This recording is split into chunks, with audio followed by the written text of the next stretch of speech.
You're listening to Everybody Pulls the Tarp, the go-to podcast for high performers. I'm Andrew Moses. Each week, you'll hear my thought-provoking conversations with Olympians, pro athletes, CEOs, elite coaches, best-selling authors, and other high performers to uncover their secrets to success. Get ready to be inspired each week when we talk about leadership, teamwork, work ethic, and more. Are you ready? Let's go.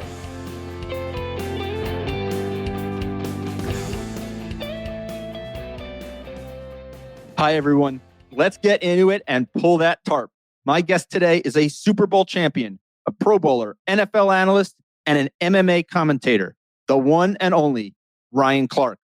In 2007, Ryan faced a life-threatening illness and returned courageously the following season to continue his career. Few prepare and hone their craft like Ryan, and he's one of the highest energy guys in the business. There is so much we can all learn and apply to our own lives from Ryan's story. If you enjoy our conversation, be sure to subscribe to Everybody Pulls the Tarp in your favorite podcast app and leave a review to help others find the show. Ryan, welcome to Everybody Pulls the Tarp. Hey, man, how you doing? I'm starting to kind of get used to the MMA thing. It's still a little weird and a little different. I forget that I actually have a show with Daniel Cormier. And so it's pretty cool to hear it when I'm introduced. Well, we're going to get into it all, Ryan. Where I want to start, is way back. I want to, go back to just after your time at LSU. You go undrafted and then get signed by the New York Giants. Talk about that period, having a lot of success at LSU, but being undrafted. How do you process that and then take the next step in your career? I've always been kind of like level-headed. I've always understood things, I think, from a different level. I knew about mid-season that I hadn't played it as well as I had the 2 previous years in my senior year. And Coach Saban actually pulled me in to have a conversation before we played Kentucky. And he was like, Ryan, I've just never seen you play like this. And what I told him was, I was like, look, Coach, I'm not making plays. I was like, our corners aren't playing well. We aren't great in the secondary. I've been trying. And he just goes, just calm down, man. Just relax, go play ball. I finished the season pretty good, played well. But, I was 190 pounds. I wasn't a 4'3" guy. I didn't necessarily blow the roof off of the combine or the pro day because I didn't even get invited to the combine. And so you start to know that that's kind of where you stand. I didn't get any bowl games, any of those things. But the other thing was, though, I had played at a high level in the SEC before. I'd played against all these dudes. They were telling me were going to get drafted. I had played better than them in spurts. And I knew if I got my opportunity, and I got a fair shake, that I could make it. And, luckily for me, I got an opportunity in New York. And I was there for 2 really good years, and it taught me a lot. So sticking with that period at LSU, you play in 36 consecutive games, incredibly consistent. Any secrets? How did you stay healthy? How did you stay consistent, in that regard? Hard thing to do. It's crazy, man. Like injuries you can't necessarily control them. Somebody rolls up on your ankle or, you blow an ACL or you hurt a shoulder. Like you just can't control those things. But when I think about my total career, I never missed a high school football game. I didn't miss a college football game. I missed a few games in Washington. I missed 2 games for my shoulder. And then, obviously I got really sick in 2007 and I missed a lot of games that year. But I think, getting 2 organs removed and a piece of your liver should give you an opportunity to miss a couple of games. But other than that, man, I stayed really healthy. I was really blessed in that regard. And I think that leads to having long careers. But in college, you feel invincible at 18, 19, 20. You'll run into anything. And it's not like you were enjoying your Saturday nights in Tigerland. I was being a college student. I was living life, and I played the game at a high level, and I played extremely hard. I didn't think about those things. I didn't care about those things. And luckily enough, I was blessed to be healthy. So you got to have a little luck. You got to be a little naive, and you just got to go with the flow. We're going to get into the whole experience in 2007 in a little bit, because obviously there's a lot to discuss there. When you get to the NFL, what's the biggest surprise for you at that point? That it wasn't as hard as everybody said it was going to be, honestly. That it wasn't as hard as everybody said it was going to be. Yeah.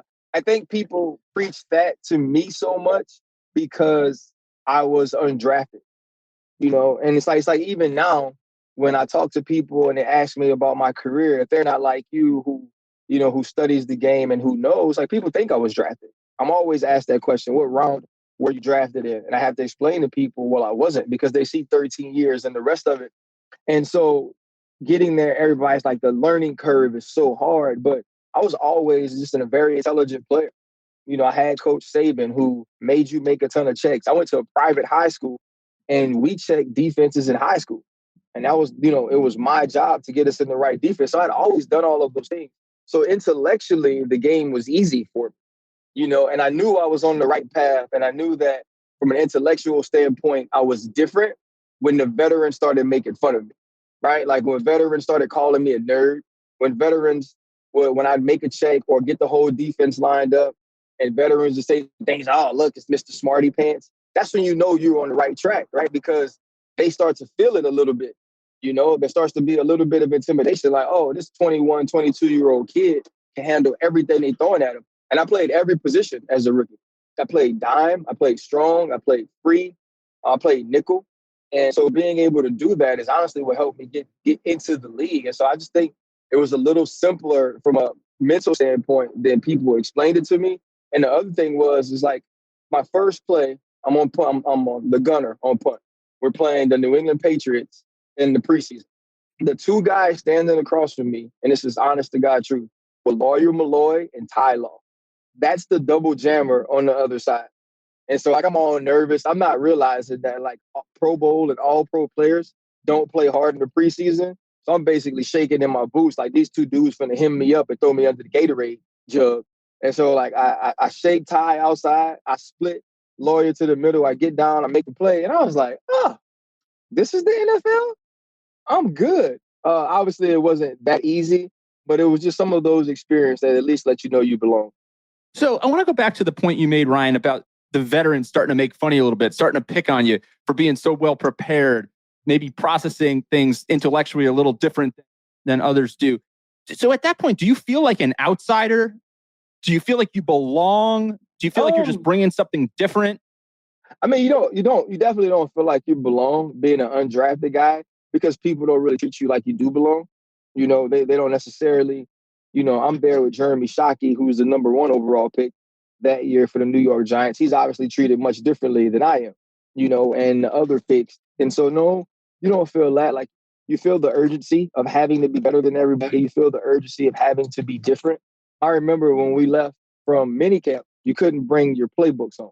And this is before iPads and all those things. So your playbook was actually this stick binder with all the papers. And I had become friends with the young man that worked the front desk at the hotel we were staying at. And he let me run off like 200 pages of copies so I could bring home the playbook. And, I just remember just little things like that was always the way I approached it. I really wanted to feel like if I didn't make it, I had given everything I could. I had done, turned over every stone. I had looked under every rock. And that was my approach. And so, you still feel like an outsider kind of until you make the team. And I think, and once you make the team and you're in the locker room with the 53-man roster at the time, 60-man roster if you had practice squad, now you start to feel like, okay, I'm one of the guys. And, the older guys are like, hey, man, I'm going to pick you up and take you to a Nets game tonight, or we're going to go out to eat, we'll scoop you up. Then you kind of start to feel like, okay, man, I belong with these dudes and they've accepted me. I love the story there about making the copies in the hotel office to get an edge and get a little more information, like a little more time with the playbook. This show is called Everybody Pulls the Tarp, and it's all based upon a philosophy that I have that great teams and great organizations are powered by individuals who contribute in unexpected ways. And it all goes back to one of my first internships. I was working in New Jersey, not too far from Giant Stadium, for a Yankee minor league team. And I show up thinking I'm going to learn the business of sports. And they tell me to bring a pair of old shoes, a pair of old clothes, and be ready to help the grounds crew pull the tarp on and off the field. Right. And my listeners have heard this story many, many times. But it's one of these stories that has stuck with me because I pulled the tarp 15, 16, 17 times that season. And then as I went off into my career, which wasn't in sports, I began to realize that the most productive, the most successful, the teammates I wanted to have around me and whatever it is I was doing were these tarp pullers. These people who were willing to go that extra mile, to do a little bit extra, to print those 200 photocopies, to do whatever it takes to be successful. They weren't going to say, this is my title, this is what I'm entitled to, this is my job. They're willing to do whatever it takes. So I love that story, Ryan. As you think about your career. And again, 13 years in the NFL is no small feat. That is quite an accomplishment, in the league. When you think about your ability to prepare, how did you maybe go about your preparation differently than others that drove some of your success? I think it evolved, right? My preparation evolved. It evolves as you get more money, obviously, because now you can, hire more therapists at different places. But it was always big on film study. I still remember, it's a story, pretty cool story, I guess. My first year in Washington, my family didn't come up because I was picked up the day before camp. I basically waited 16 weeks to be released because I was like, I know at some point they're going to just pick somebody up who's a better football player than me. But my family didn't come up. So, obviously I wasn't getting good home cooked meals from my wife. So I'd go to Boston Market all the time. So I would go to Boston Market. At the time you had discs, right? So you had to put the disc into your computer or watch it or whatever. And so I would just go to Boston Market and then just go back to the facility to watch film. And so I remember, man, it's like 9:00. Joe Gibbs is the head coach. He has that voice, hey, guys. So I hear him walking down the hall. I'm about finished watching film. And I was like, you know what?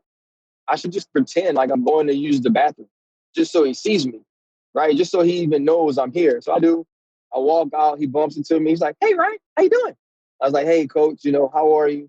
He's like, what you doing? I was like, I'm just sitting here, coach, watching some film, catching up on some third down. So I had started playing by this point. And he starts the next meeting. And he's like, guys, I was walking out of my office at 9:00 last night. And I saw Ryan Clark. He was here studying film. He's like, no wonder why he's played dime for us. He's played the nickel. He's played strong. And it's so cool. My first actual action for Washington at the time was the second half of the Giants game. Tom Coughlin had just released me that May, told me I wasn't big enough, wasn't strong enough to hold up in the league. He didn't think I could be a safety in the league. And I'm using the urinal. It's weird. And my safeties coach is next to me. He's also using the bathroom, which makes the story weird. And he looks at me. He's like, can you play strong safety? And I was like, yeah, coach, I know it. He's like, you're in the game. And that's how I played. Now, honestly, whether I knew it, the information or not, I would have lied and said yes, but I did know it. I understood what my responsibilities were. I go out, I play well in the second half. He starts to give me more and more opportunities. Matt Bowen, who was the starting free safety, goes down 2 weeks later. I'm inserted as the starting safety in the next 2 years. Sean Taylor and I are the safeties for Washington.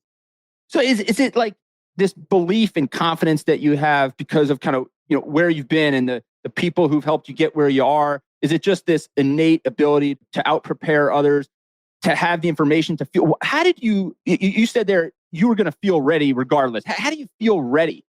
I think, I get a lot of questions now from the guys I train at DB Precision about how to study film.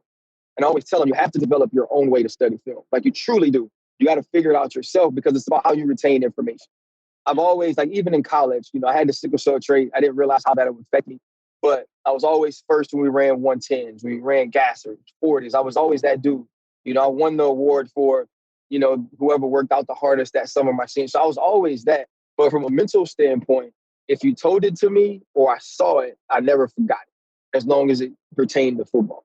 And so I remember Matt Bowen, who I mentioned, just kind of having a fit and just laughing about it and also being a little bit disgusted in that we'd go to meetings. They tell me the tips and tendencies of teams. You get a 10-minute break and then you'd go to walkthrough. And whatever formations it was, whether it was 3x1, slot formation, I formation, if they gave me 4 things to watch, I could name all 4 things 10 minutes after they told it to me.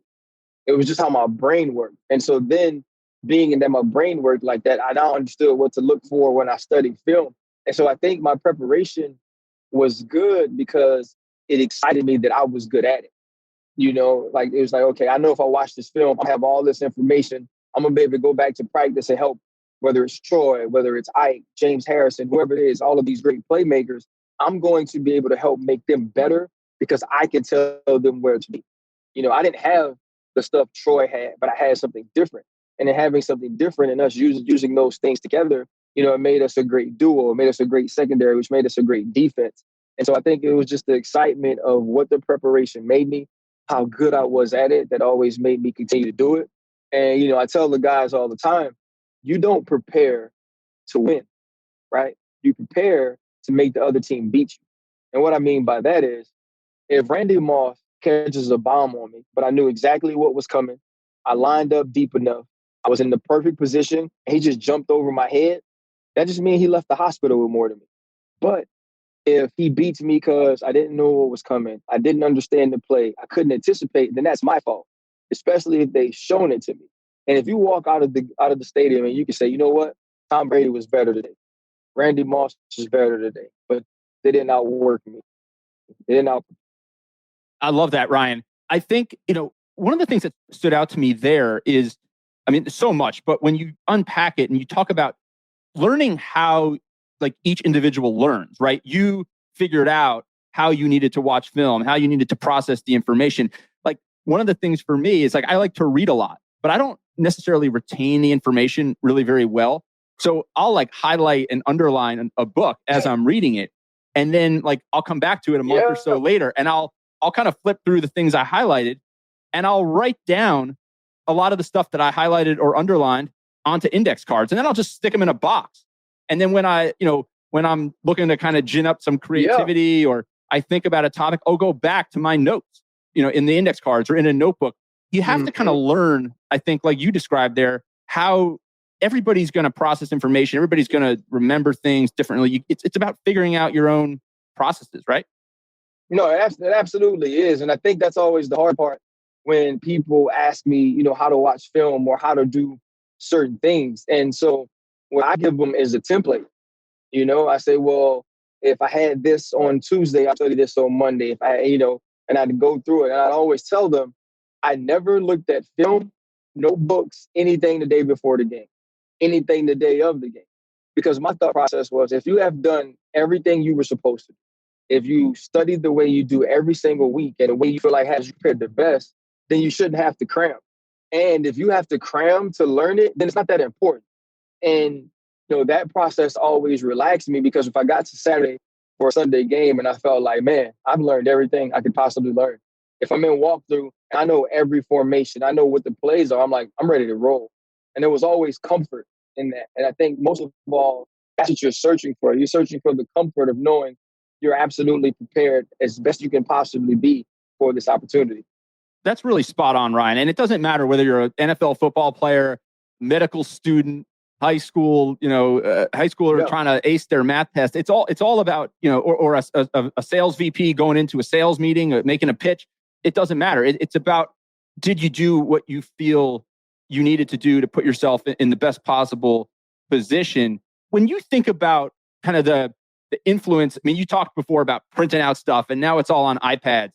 When you talk in the past, when you reflect on kind of where the game is today, iPads, data, analytics, camera angles from every direction, do you think that we're almost at like an information overload point now? Sometimes I think sometimes we know too much. We know too much about one another. We know too much about ourselves. And from a learning standpoint, as sports is concerned, I just think you can now overanalyze. You can start to look at things too deeply because sometimes it is surface. Sometimes if you understand that, Ezekiel Elliott is the way the Cowboys like to move the ball best, then understand he's going to run in between the tackles. Don't overthink it. Don't overthink it that when Tony Pollard is in the game for the Dallas Cowboys, most of those runs are off tackle because he's the speed guy. It's when you really people start diving into it and looking too deeply. Let me look at the numbers. Let me look at the yards per carry. That's not really what it's about. Some of life is about feel. Some of life is about chemistry, is about atmosphere, is about energy. And I think some of ball is as well. And I believe we're trying so hard to take away variables that may cause adversity because we're so scared of adversity now, right? Everybody wants everything to be so easy and they want everything to be so comfortable. We want to be so comfortable as to now that we don't challenge ourselves. We don't push ourselves. We don't want to go into the unknown. And sometimes the unknown gives us some creativity and gives us some invention from the necessities of trying to overcome those adversities. And so, I think sometimes it's too much information, but I also think that information makes people comfortable. Ryan, you mentioned the word adversity there. So let's talk about what happened in 2007, because I think that's a great segue there to that part of your life and career. You have the sickle cell trait, the high altitudes in Denver, amongst other factors, caused a severe reaction in 2007, resulted in the removal of your spleen and your gallbladder, but you came back. Talk about that experience, kind of from the time it happened to, did you always know you were going to make it back? No, hell no. I didn't know I was going to live. I didn't know that I was going to ever get out the hospital. I didn't know if I was going to ever make it out of my bed some night.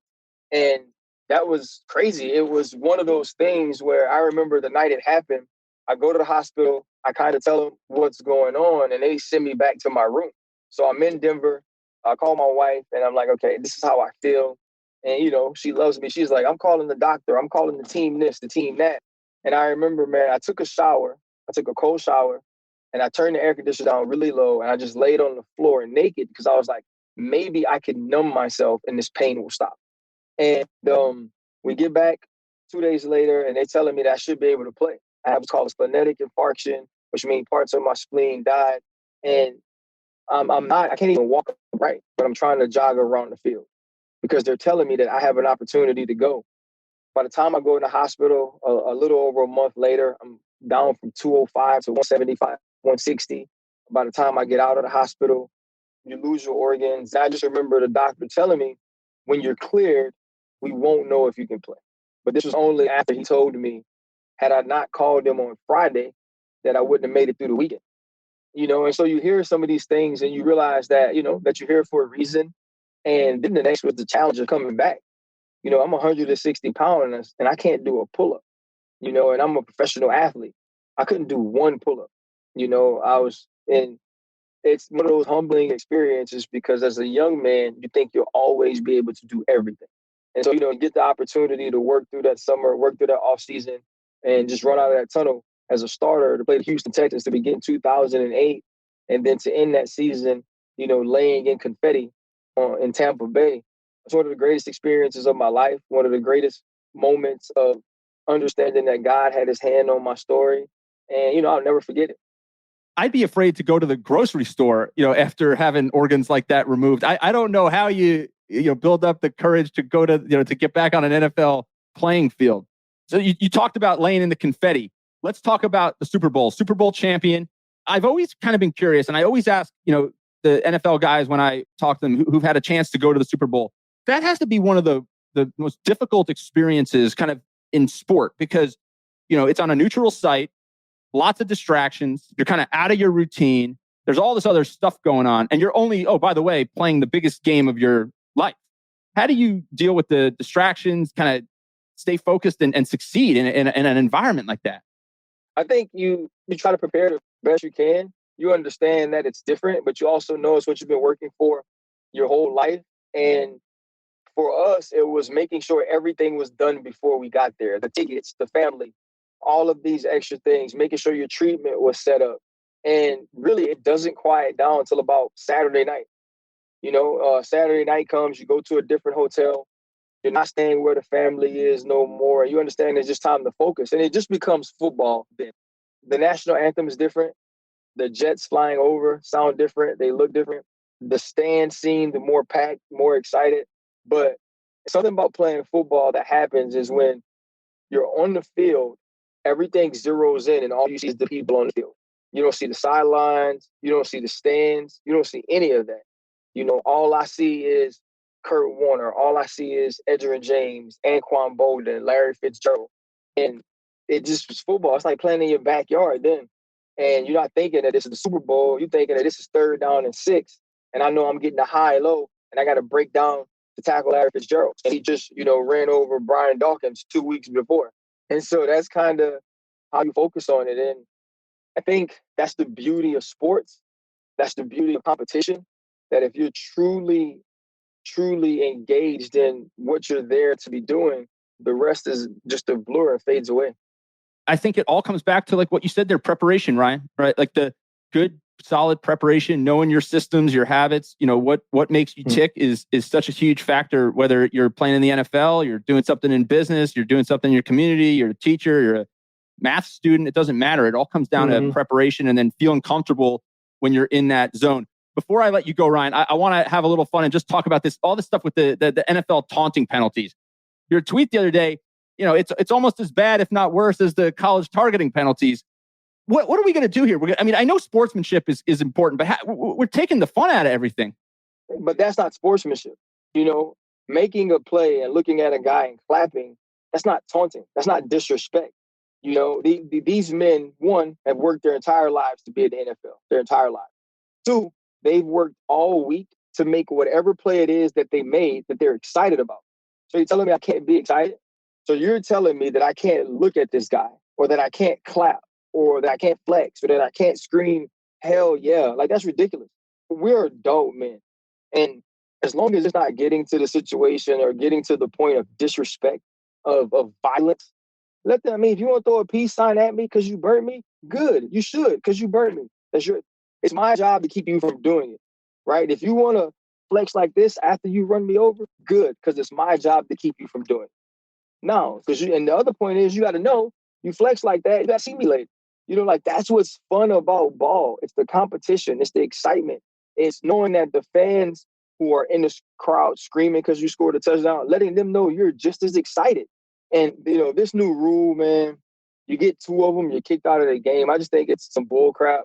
I think these men have worked long and hard enough to understand, what's over the line. And we'll also police what's over the line. And so I hope it changes. Hope it's one of those things that gets to like the middle of the year and the officials are told to lay off of it a little bit, don't call it as much, because it's ruining some of these games. Well, Ryan, it's been so much fun spending some time with you. You surely have pulled the tarp throughout your career. You're continuing to do it with your community, charity work and everything. And you know what? We should be proud celebrating that, right? We should be proud celebrating Absolutely. That type of stuff. So, Ryan, thank you again for spending some time with me this week. Yes, sir. Keep pulling the tarp, and we'll keep rooting for you, Ryan Clark. All right? Thank you for joining me this week. Be sure to subscribe in your favorite podcast app so you can catch all of our upcoming episodes. And if you are like me and want a world full of tarp pullers, then leave a review to help others find us. You can also follow me on Instagram at AndrewMoses123 and sign up for my monthly email newsletter at everybodypullsthetarp.com/newsletter. I'll share tips and insights to help you achieve maximum success and happiness. Today is a great day to pull the tarp. I am rooting for you. See you next time.